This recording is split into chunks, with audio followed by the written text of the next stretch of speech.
I have spent 2 days in Saudi Arabia on an official tour. I've held several meetings. I have met senior Saudi government officials, including my counterpart, the Minister of Foreign Affairs, His Highness Faisal bin Farhan Al Saud. I've also met the Vice Minister for Labour, His Excellency Dr. Abdullah Nasser Abtain.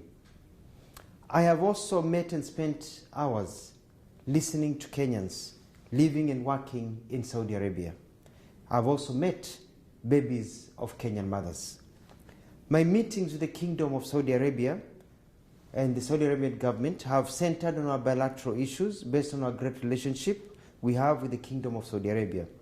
We have agreed to work together as a team as we push our international agendas.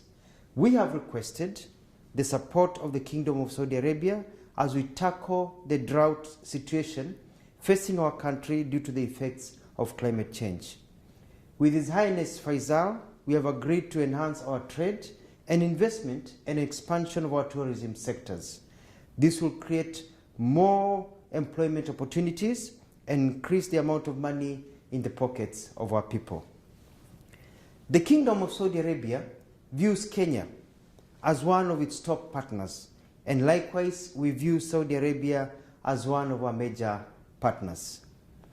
On the issue of immigrant labor, we have come up with concrete proposals that will make it easier and better for Kenyans to relate and work in Saudi Arabia where they are high in demand.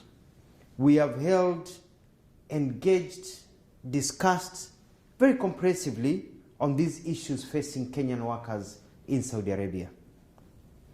Listening to the victims, the agents, Kenyan government officials and Saudi government officials, it is very clear to me that the problems that Kenyans are facing in Saudi Arabia actually do not start here, but start at home.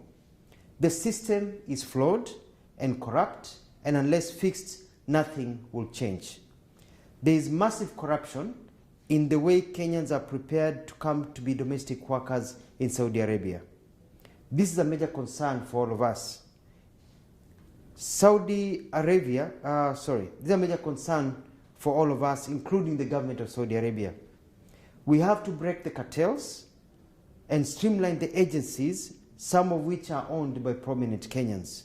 We have agreed to work on a modality to get Kenyan labor agencies to have offices here in Saudi Arabia so as to deal with issues concerning their clients, that is the Kenyans they bring here.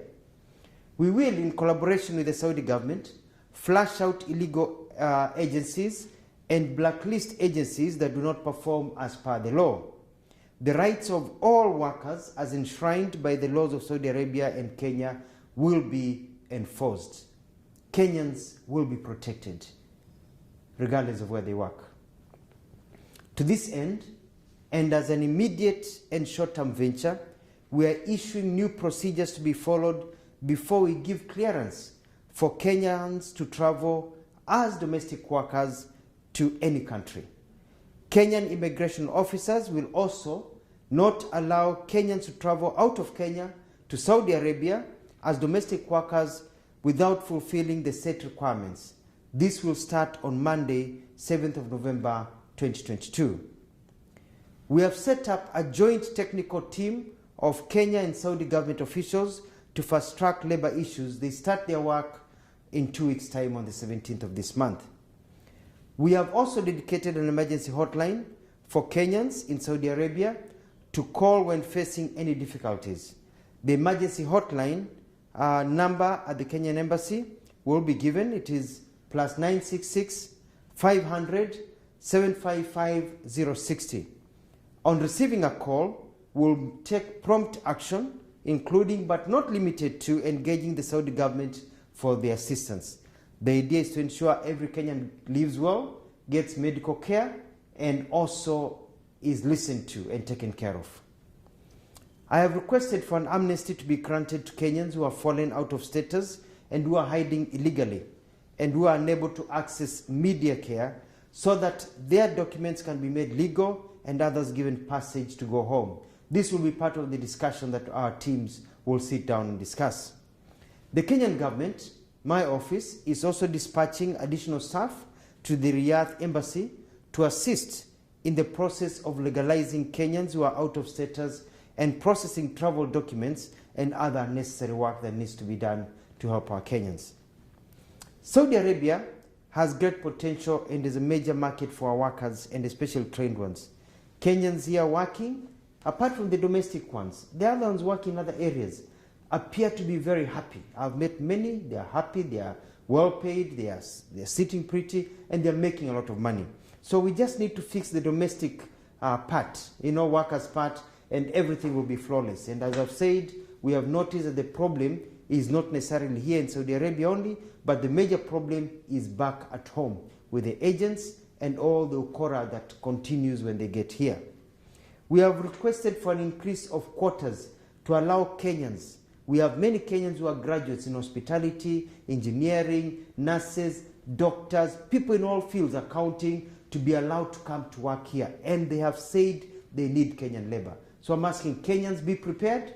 You'll be coming here as professionals to work here and make a lot of money so that you can also help yourselves and your families. I thank the Kenyans I've met. Kenyans, whether they be agents, Kenyans living here, professional work, Kenyans, domestic workers. I have listened to you. You've been very, very candid. My officials have been very candid. And I want to assure you that you have nothing to worry about. You have the hotline. Now you don't have to relate to just depend on social media. You don't have to depend on your families. You can get your help directly from the Kenyan government. The Saudi Arabian government has said that they are shocked by the reports that they have seen, and they are going to work hand in hand with us to ensure that the things that we see reported do not appear ever again. We have problems, yes, with the agents. We have problems also that face immigrants and diaspora when they go to different countries, but we can sort that out. And I'm glad the Saudi Arabian government is willing to help us be able to sort out all these problems that we are facing. I want to thank the Kingdom of Saudi Arabia for their candidates, for their candid and open bilateral discussions and their support.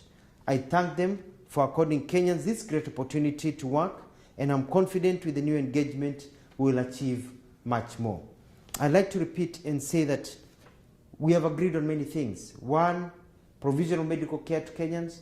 Number two, ensuring that the laws of Saudi Arabia are followed, especially by the agents and also by people who are employers of our people. Number three, we're increasing the quota so that we can get nurses, doctors, engineers, journalists, people who have skills, plumbers who want to work here in Saudi Arabia and make a lot of money. We have also noticed that the problem is stuck towards domestic workers. The system is changing, and we have worked on an agreement so that now they'll be announcing soon part of their program so that if you come to work for somebody and you want to move somewhere else, you can be able to shift. We've worked and talked about people, Kenyans, keeping their passports, and the law says they should keep their passports. The problem are the agencies, and we are going to fix that.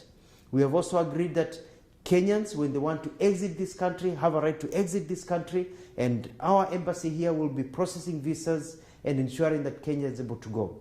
Kenyans who have children, we've come up with a formula of being able to get children to also get permits to be able to leave the country so that people can be able to come home.